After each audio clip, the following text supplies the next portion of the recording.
بسم اللہ الرحمن الرحیم۔ السلام علیکم دوستو۔ حضرت لقمان علیہ السلام کی تعلیمات: اے بیٹا، جب کسی صحبت میں جاؤ تو لوگوں کو سلام کر کے بیٹھ جاؤ۔ اگر وہ لوگ خدا کے ذکر میں مشغول ہوں تو ٹھہر جاؤ، اور اگر کسی اور کے ذکر میں مصروف ہوں تو ان کی صحبت چھوڑ دو اور دامن جھاڑ کر اٹھ کھڑے ہو۔ اے بیٹا، برے لوگوں سے پناہ مانگتے رہو، اور جو اچھے ہیں ان سے بھی ڈرتے رہو۔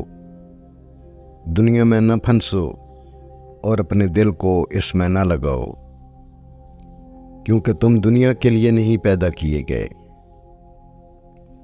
اے بیٹا، جو کوئی دوسروں پر رحم کرتا ہے خود اس پر بھی رحم کیا جاتا ہے۔ جو خاموش رہتا ہے امن میں رہتا ہے۔ جو اچھی بات کہتا ہے اس سے فائدہ اٹھاتا ہے۔ جو شخص جھوٹ بولتا ہے گنہگار ہے۔ جو زبان اپنے قابو میں نہیں رکھتا ندامت اٹھاتا ہے۔ اے بیٹا، برگزیدہ علماء کی صحبت میں گھٹنوں کے بل جاؤ اور ان کی خدمت میں خاموش بیٹھ کر کان لگاؤ، اس لیے کہ علماء کے نور سے دل اس طرح زندہ ہو جاتا ہے جس طرح مردہ زمین آسمان کے می سے ہو جاتی ہے۔ قرآن کریم میں ارشاد ہے، اور اے رسول، وہ وقت یاد کیجئے جب لقمان نے اپنے بیٹے سے کہا کہ اللہ کا شریک کسی کو مت بناؤ، کیونکہ شرک بڑا سخت گناہ ہے۔ اور اے رسول صلی اللہ علیہ وآلہ وسلم، اس وقت کے آنے سے پہلے جو خدا کی طرف سے ٹل نہیں سکتا، اپنا منہ صحیح دین پر قائم رکھنا۔ اس روز سب لوگ الگ الگ ہو جائیں گے، اور ہم آپ سے پہلے لقمان کو حکمت دے چکے ہیں، اور ہم نے اس سے کہا کہ اللہ کا شکر ادا کرو، اور جو کوئی شکر ادا کرے گا اپنے ہی بھلے کے لیے کرے گا، اور جو کوئی ناشکری کرے تو اللہ تعالیٰ بے پرواہ ہے، خوبیوں والا ہے۔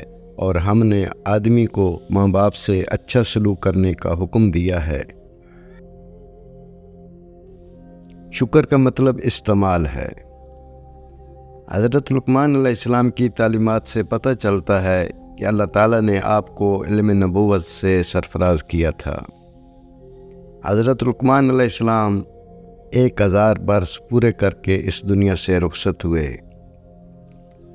حضرت لقمان علیہ السلام کے بارے میں بتایا جاتا ہے کہ اللہ تعالیٰ نے انہیں جڑی بوٹیوں میں خاصیت کا علم عطا کیا تھا، اور جڑی بوٹیاں انہیں اپنی اپنی خاصیت سے آگاہ کرتی تھیں۔ حضرت لقمان علیہ السلام نے علم طب کی تدوین کی، دواؤں کی خاصیت اور ان کے استعمال کے طریقے بتائے۔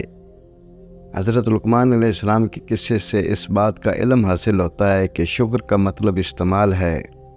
اگر حضرت لقمان علیہ السلام حکمت و دانائی کو استعمال نہ کرتے اور لوگوں تک علم منتقل نہ کرتے، اور صرف زبان سے یا اللہ تیرا شکر، یا اللہ تیرا شکر کرتے رہتے تو شکر کا تقاضا پورا نہ ہوتا۔